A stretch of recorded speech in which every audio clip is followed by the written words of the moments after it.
Paul Getty nació el 15 de diciembre de 1892.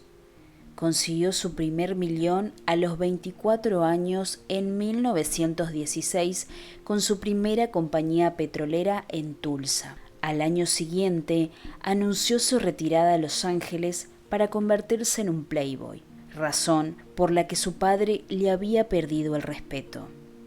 Más tarde volvió a los negocios. Se casó en 5 ocasiones y tuvo 5 hijos.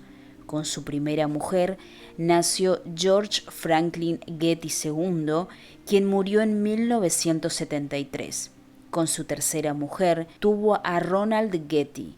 Con la cuarta nació John Paul Getty y Gordon Getty. Y con su última esposa tuvo a Timothy Getty, quien también falleció con 12 años de edad. El día del funeral de su hijo se encontraba más preocupado porque aumentó el precio del Times que por la muerte que acababa de sacudirlo.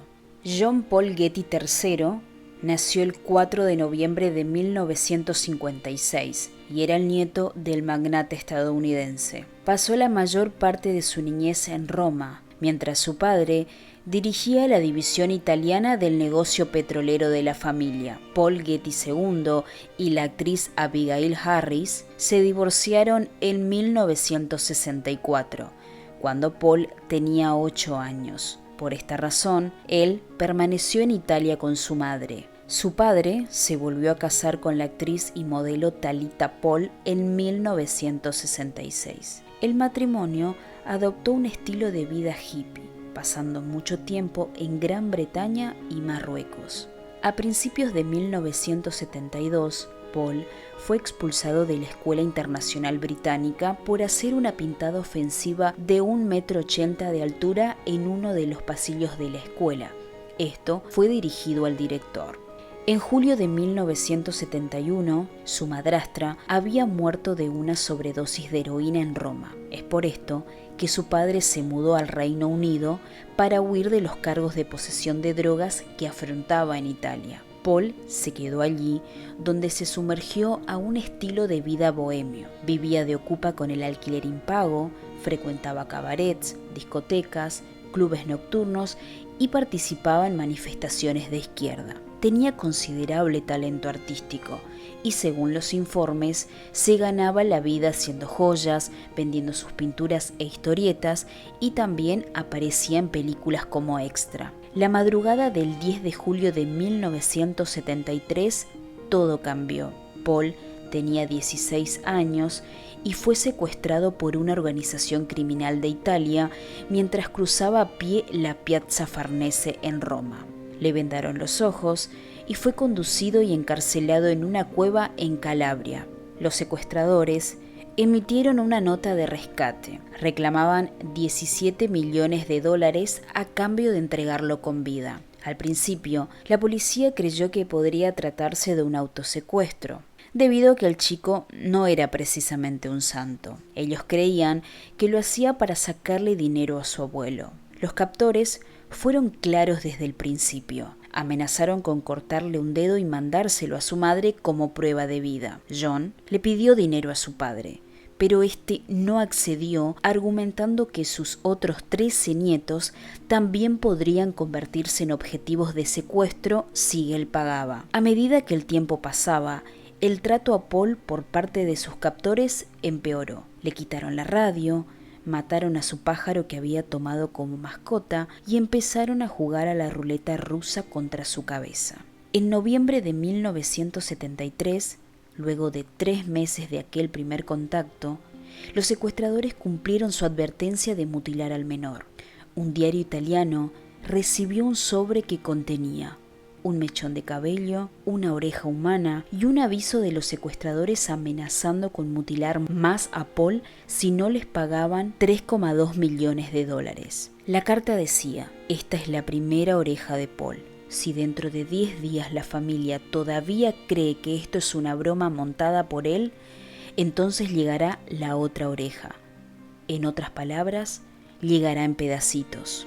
La madre, Abigail, fue la única que no dudó nunca de que su hijo estaba cautivo. Además, reconoció el cabello de su hijo, pero los investigadores desconfiaban sobre si la oreja realmente era suya, pese a que los peritos confirmaron que pertenecía a una persona viva de menos de 30 años. La salud de Paul empezó a declinar rápidamente porque su herida se infectó. A esto se añadió una neumonía causada por las frías temperaturas al llegar el invierno. Sus captores se alarmaron por ello y le suministraron grandes dosis de penicilina para tratar la infección, lo que le provocó una alergia al antibiótico, afectando más su salud. 8 días más tarde, llegaría otra macabra prueba. Una llamada telefónica a otro diario indicaba un punto en la autopista Roma-Nápoles en donde dejarían algunas fotos de Paul con su oreja cortada. En el lugar señalado, la policía encuentra un frasco con 5 fotografías del chico.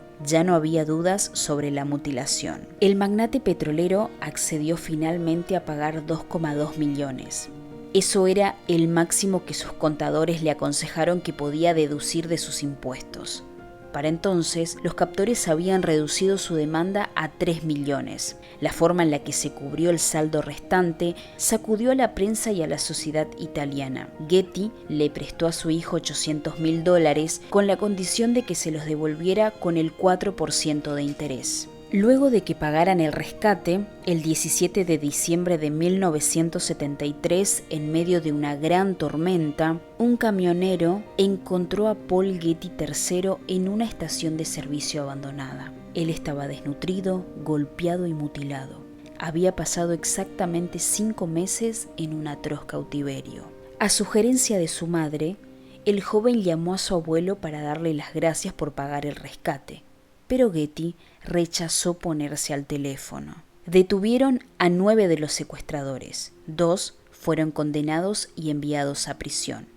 Los otros fueron absueltos por falta de pruebas. Esto incluye al jefe de la organización. La mayor parte del dinero del rescate jamás fue recuperado. Paul, en 1977, se sometió a una operación para reconstruir la oreja que sus secuestradores le habían cortado. Sin superar el trauma, Paul se casó muy joven con la fotógrafa Martina Sacher y luego se mudaron a Nueva York. En 1975 nació su hijo Baltasar, pero este matrimonio nunca fue aceptado por su abuelo y por ese motivo lo desheredó. De esto no hay ninguna duda, porque Getty cumplió su palabra.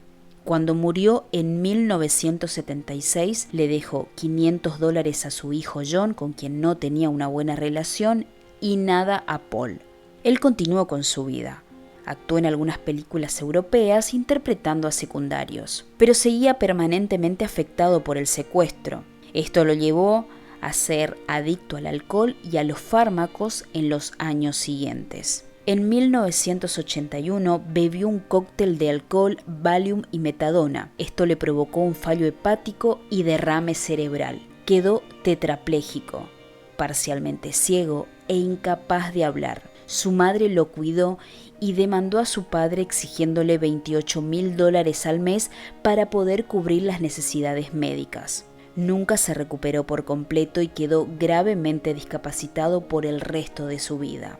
En 1987, sin embargo, fue capaz de recuperar cierto grado de movilidad y pudo volver a esquiar sujeto a un armazón especial de metal. En 1993 se divorció. Paul murió en la propiedad de su padre acompañado por su madre y sus enfermeras. Esto sucedió el 5 de febrero de 2011, cuando él tenía 54 años de esta larga enfermedad. Su salud siempre había sido pobre desde su sobredosis. Ser el nieto de uno de los hombres más ricos del planeta no le garantizó la felicidad y mucho menos una vida fácil.